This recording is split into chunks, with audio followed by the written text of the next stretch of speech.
Hello. Good to see you.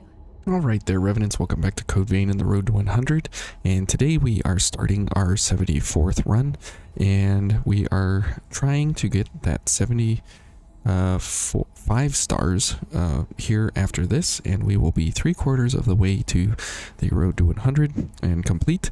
And so today I'd like to talk about weapon defenses, and when a certain weapon is more useful than other times, more because of its defensive abilities rather than its offensive capabilities, and how we can go about increasing our drain rating here for the defense column, and we can start to understand when it's more valuable to have certain values of defense on our weapon, because these weapons, you can hide behind them as giant, huge, massive bulwarks that you can stand behind and be completely immune.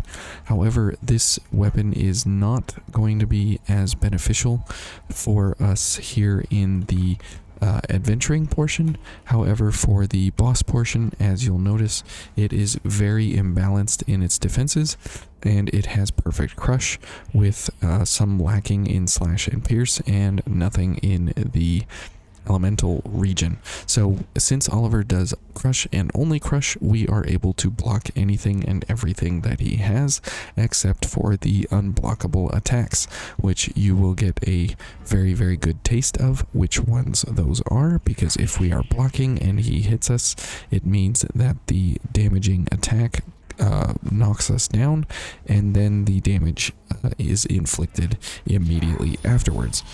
So as we go along here, pretty much everything we have and what we are going to be going for will be set up in such a way that we are not going for the actual defense against the fellas here as we go along, because these guys do slash damage and they do not do crush damage. They also do pierce damage with their bayonets, and so we are just going to beat them into oblivion.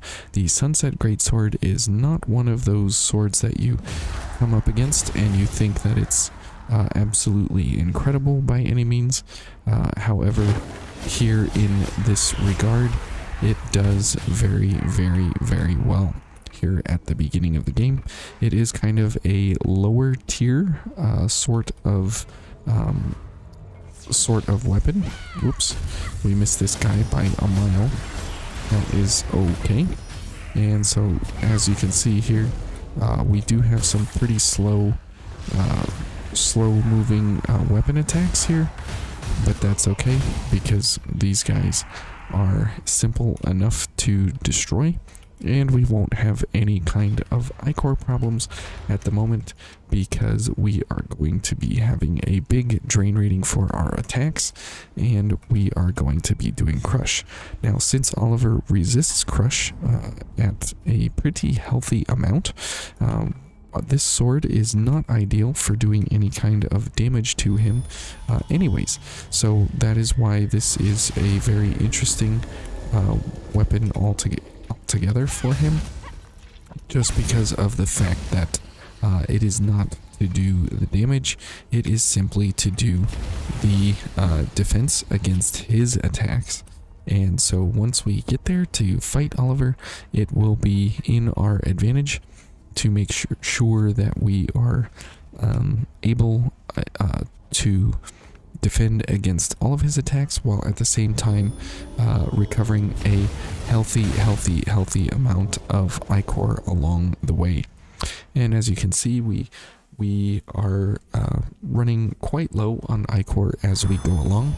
There is nothing that we can really do about that at the moment. We are not doing any kind of blocking.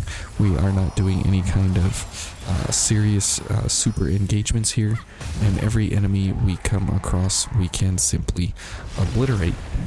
As you can see, because we are sort of a hybrid between a caster and a physical damage, we have some pretty good offensive and defensive capabilities here that we can simply obliterate these opening enemies here in the game.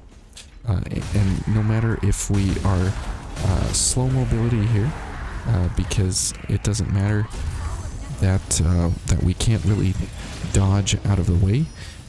That is not important. The important thing is that we can obliterate anything in our path as we go along. And at the moment, we have some pretty good offensive capabilities at a distance here. As you can see, we can take care of fellas far away, and we can take care of fellas close up and personal here. And as you can see, because we do have blood-sucking blades from Mia, it allows us the luxury and the ability to have extra iCore regeneration on our weapon in a pretty healthy way, because we are indeed going for dark value with the Sub-Zero Shroud. So as you can see right now, we are at 1.81, which is a really, really, really healthy value. And we'll just kind of ignore all Louis here, no problem. And then we will continue on. Now we do have the sadness part of our build here, that we don't have Blood Slash for these guys, but that's okay, because we can pretty much just obliterate whatever we want whenever we want here, which is great. And so we can walk up here and kind of just get rid of the gunner, which is nice, and we don't have any problems there, and we don't have any problems with any of these guys really. Okay, so this guy's gonna wander around. Okay. Okay. And he just one-shot us, because this guy is that kind of a fella. And we'll just go ahead and burn him down. Unfortunately, we did not come into our happy bonus graces here with being able to hit that guy with Twilight. If we would have hit him with Twilight, he would have gotten about 7/10 or so, 70% of his health gone in one shot there, and then we would have been able to burn him down with the Ember Reversal. And the unfortunate part there was that we just got slapped in the face. So adventuring wise here in this first part of the game, this is pretty good, and we don't really have too many problems overall, because we are able to do some pretty hefty damage whenever and wherever we want, to whichever enemy we want, just because we do have that physical and elemental kind of gift casting on top of our weapon, and that is a very nice combination to have, because typically a code or a build will lean pretty heavily into like dark gifts or light gifts, or it'll lean pretty hard into defense, or it will lean pretty hard into some kind of physical attacker kind of style, because Vayne is very, very, very good at being overkill in so many different kinds of ways. Okay, and this is one of those ways that Vayne does very, very, very well, is allowing you to kind of switch up whatever you want whenever you want.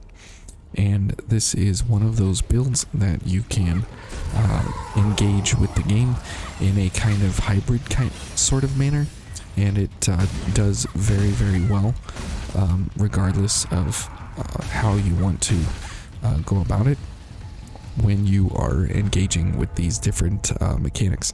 So here you see that we have 38 iCore as we get into the Oliver fight here, and that is great. And we will go down pretty low on iCore here. We'll give Mia some health, because we will be able to get focused and get back 300 health when we defend enough. So you get 5 focus points every time you block an attack, and there's nothing Oliver can do here that we can't defend against. So we can just block all of this and get back lots of I-core here. Okay, Mia? Nope, Mia's not. So there you can see unblockable attacks and regular attacks. So that is very, very nice that we do indeed have that. You know, that's the problem that you have to watch out for, is the unblockables, and that is the only thing you need to watch for when you are playing this sort of defensive method here. Is you can block quite a bit of things in Vayne. Most enemy attacks you can block, and most boss attacks you can block.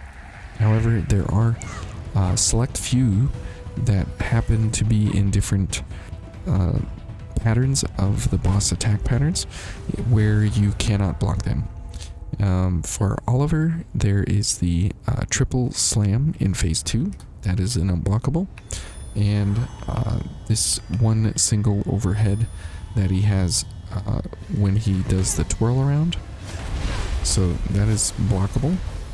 So you can see here just what is blockable, and we get a very healthy amount of I-core back on defense, and every single attack that he does, we get 5 I-core points, or 5 focus points off of. And at a moment's notice, we can come out with some pretty good offense. Whoops, I did not dodge. Okay, so let's go ahead and heal up here quite a bit, and we're almost focused here. So as you can see, the focus bar goes very, very slow. Okay, so he's going to do that. Another unblockable, as you can see. And that's blockable, and that's blockable, and this is not. So that's another problem that we have to overcome, is that that ability that he has, that attack there is also one of them that we have to watch for. That is not a blockable attack, that overhead slam.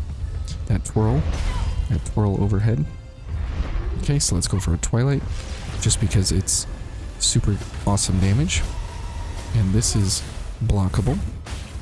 So block, and then here comes the unblockable, so we have to kind of move out of the way of that one. And so oh, okay, he got interrupted. So 1, 2, and then that one is not blockable. So let's see here. Block, and block, and oh, okay, Mia killed him. So you can see that if you do kind of engage with the boss a little bit here and there, it allows for some really, really good interactions for your partners. And since Mia is regular Mia, not white Mia, regular Mia is very, very good with her shots. Her bayonet shots, she does 25% more damage to Oliver than she normally would, because he's got a pierce weakness, and so she's a very good choice to bring along in your further playthroughs. So standing there and blocking allows for some pretty good interactions to happen, where you kind of draw all the fire, and the AI co-op partner just, you know, whittles down the boss HP. And since we just have to watch for the unblockable attacks, that's all we have to watch for. It makes it pretty simple, and then every now and then we can, you know, pull out one kind of attack or something like that, and we can complement the damage that's being put out by our AI partner. And if you're playing solo, that doesn't matter, because all of this still applies the same, and you can do damage in between. As you saw, we had our dark gifts along with us here as well, specifically tailored for Oliver's weaknesses and such, and so this allows us the ability to pull out some damage whenever we block enough. Anyways, thank you guys for watching, and we'll see you tomorrow for probably the butterfly, and we'll talk about all of the unblockables that she has in a lot of different ways. So we'll see you guys then, and take care, and we'll see you guys tomorrow. Bye.